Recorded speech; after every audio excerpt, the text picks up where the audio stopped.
Hello students, welcome to online teaching learning session.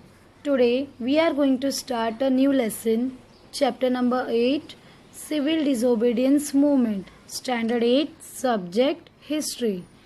Children, now before we start our new lesson, we need to understand that in the earlier lesson we had learned about non-cooperation movement, and in the last part of the non-cooperation movement we had learned that Indians had some resolution and that was not passed. We had even asked for dominant status, that is to create self-governing bodies under the British ground, and then later we asked for Purna Swaraj, that is total independence, and in that it was decided that the British government will not accept our demand, then we will start the next movement, that is civil disobedience movement. Children, now as the demands were not fulfilled by the British government, we went on next movement. So let's understand this civil disobedience movement. Now, as a Purna Swaraj resolution was passed in the Lahore session, Mahatma Gandhi ji decided that now the time has come to launch the civil disobedience movement. Before beginning this movement, Gandhiji put off various demands in front of the British government. Now, the very first demand that he have put for the British government was that salt tax should be cancelled and monopoly of British government for manufacturing of salt. That time, even for salt, Indians had to pay tax, and moreover the British government had monopoly for manufacture of salt. Students, monopoly means the sole ownership of a company. Now, the manufacture of salt can also be done by Indians, that is, people staying near the coastal area know how to make salt, but as British government had monopoly power, Indians had no gain or profit. So Indians bit angry for this reason. So Mahatma Gandhi ji put for demand, but the demands for cancellation of salt tax and monopoly power of British government were not accepted. They were rejected by the British government. So Gandhiji decided to launch satyagraha all over India by breaking salt tax. Now, as we all know, salt is an important ingredient in the food of a common people. So it was considered as unjust act to impose tax on essential commodities. Therefore, Gandhiji started the salt satyagraha as he thought that salt is required by all. It is very basic commodity.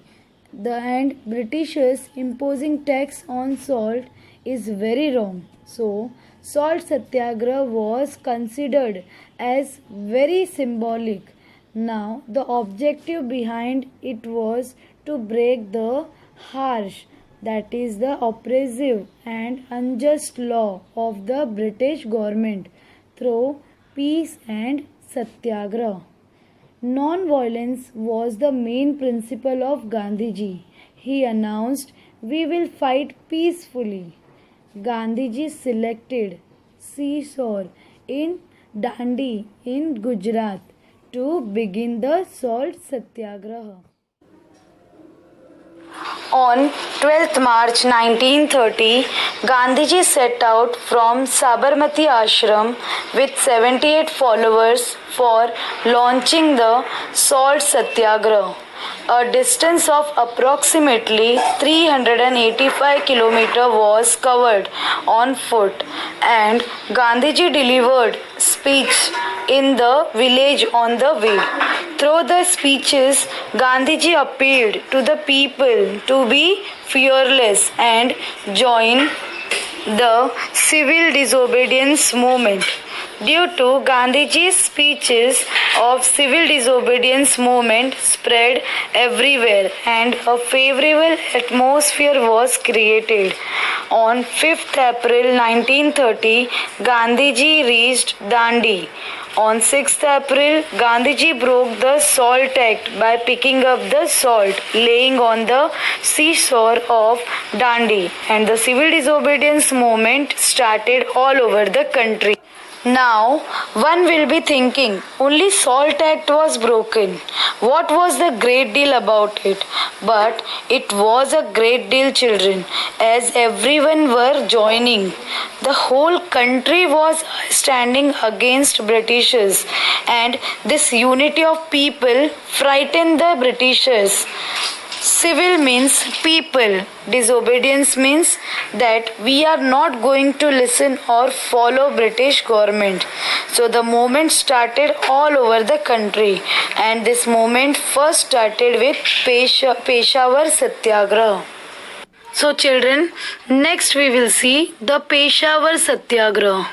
In the northwest frontier, Khan Abdul Ghaffar Khan was the most loyal follower of Mahatma Gandhi. He was also known as Frontier Gandhi. He had founded the organization called Khudai Khidmatgar. On 23rd April 1930, he started Satyagraha at Peshawar. The town was in the hands of the Satyagrahis nearly for a week.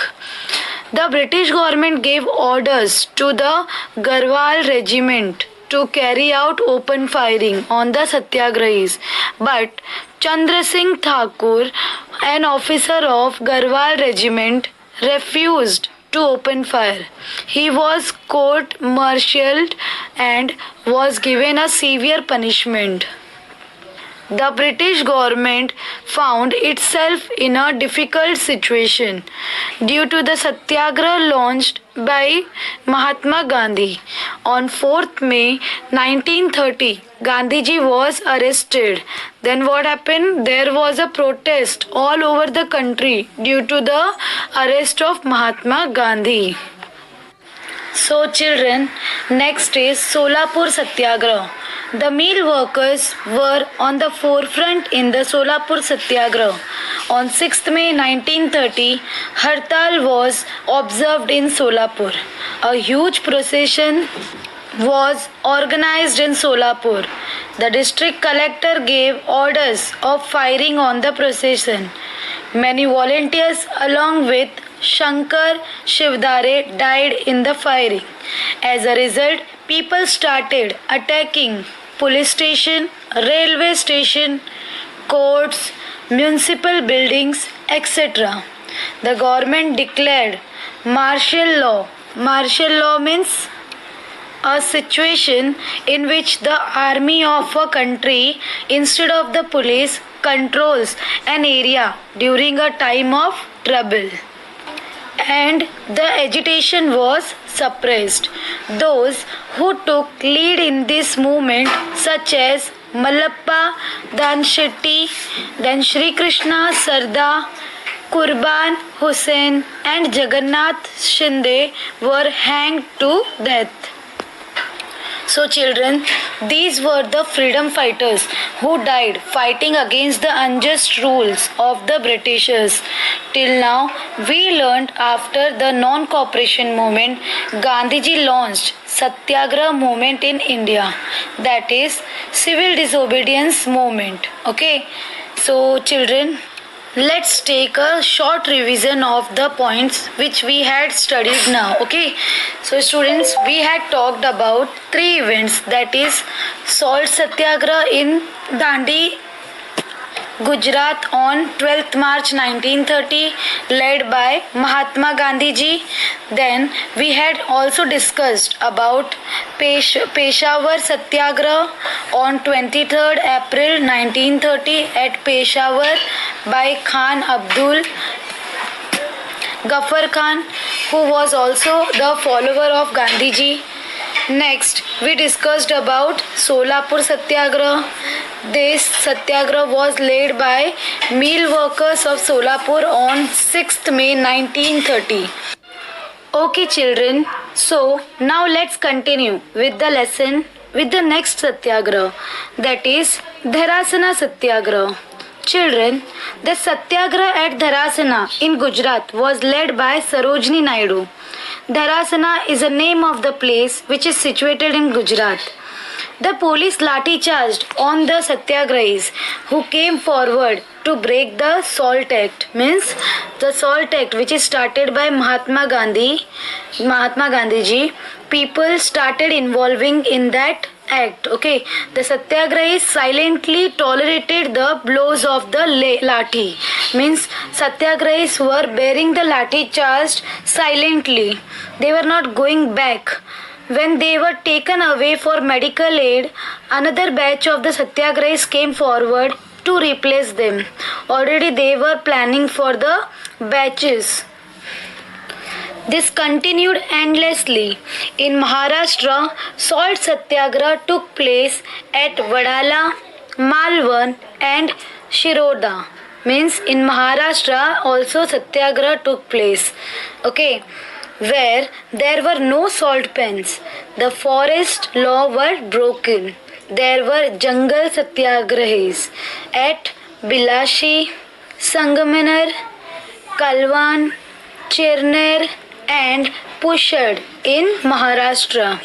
The tribal people also took part in the satyagraha in large numbers.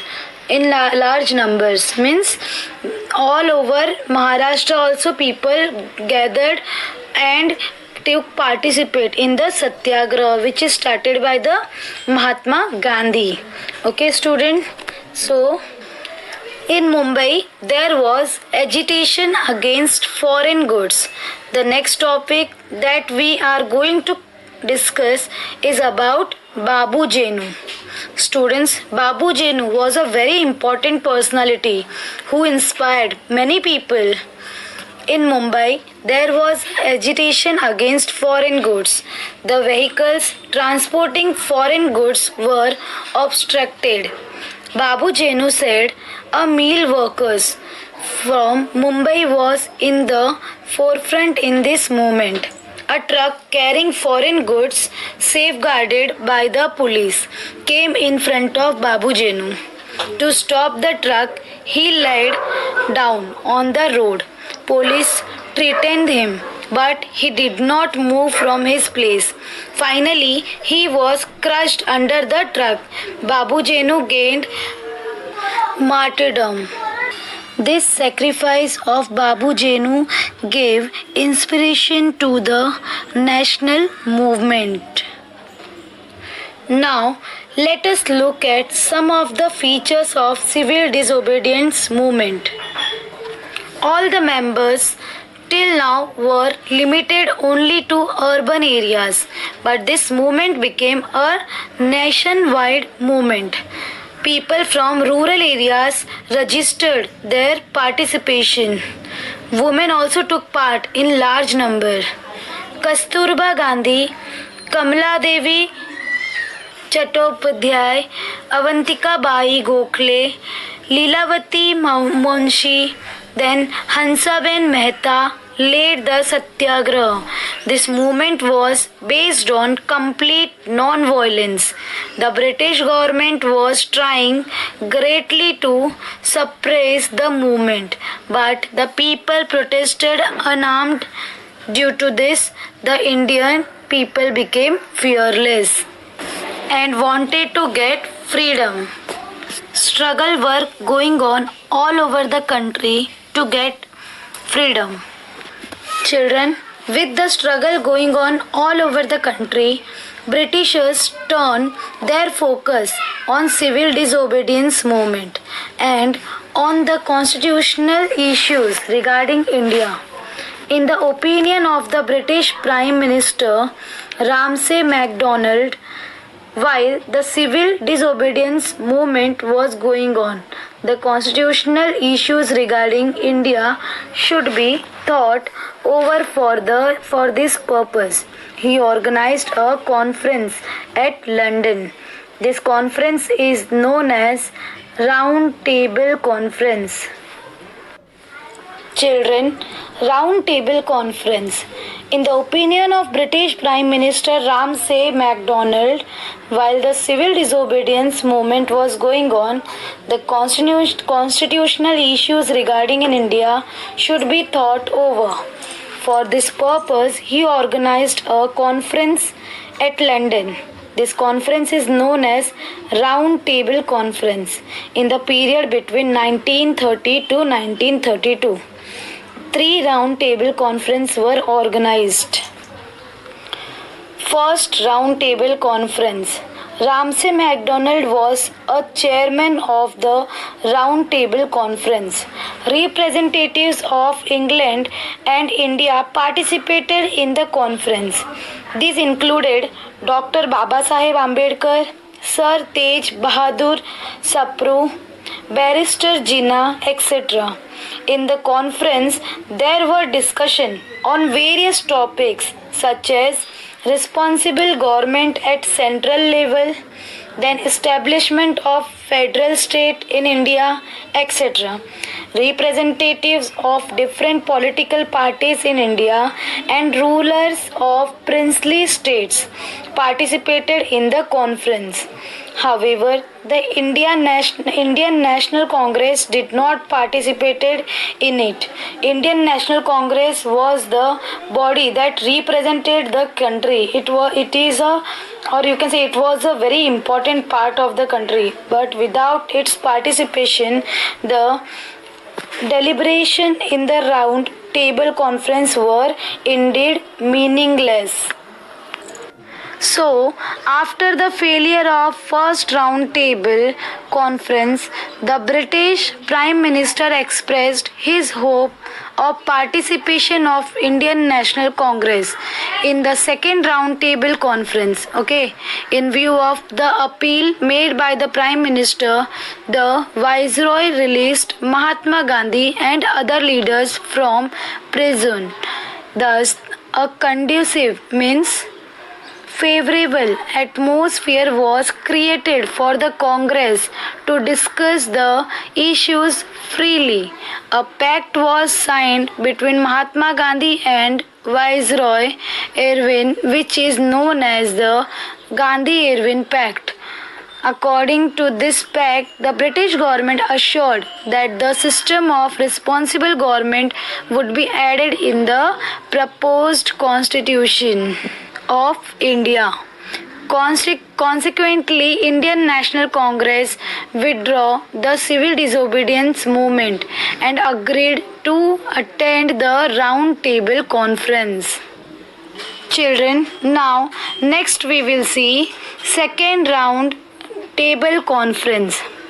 In 1931, the second Round Table Conference was organized. Mahatma Gandhi attended this conference as a representative of the Indian National Congress. Along with the Indian National Congress, representatives of various castes and communities, political parties, as well as princely states were invited. The government put forth the issue of minorities in the Round Table Conference. There were differences regarding this issue and also regarding the nature of the prospective federal constitution. Gandhiji tried to bring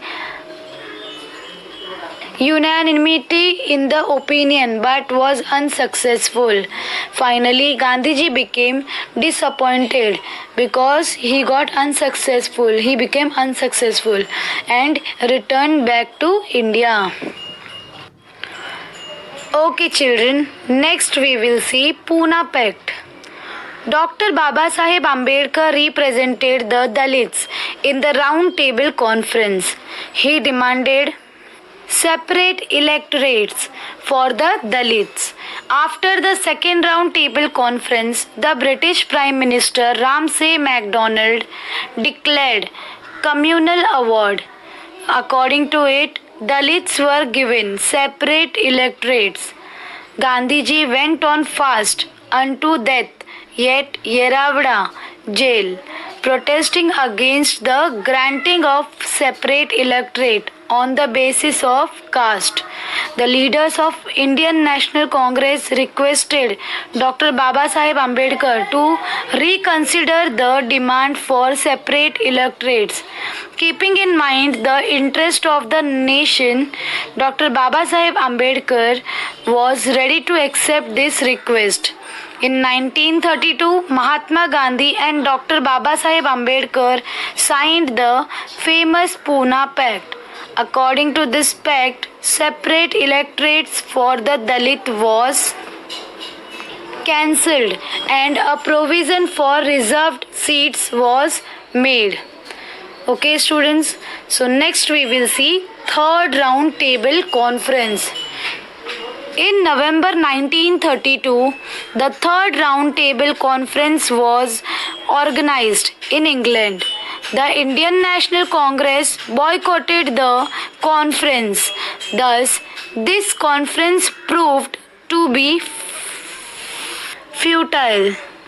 Children, now we will see second phase of civil disobedient movement. Gandhiji returned to India from the second round table conference with a dejected mind. He decided to restart the civil disobedience movement. Gandhiji was immediately arrested. Hence, there was discontent among the people. Government responded to this movement by using inhuman oppressive method. There was strangling of civic rights everywhere. The Indian National Congress and its associated institutions were declared illegal.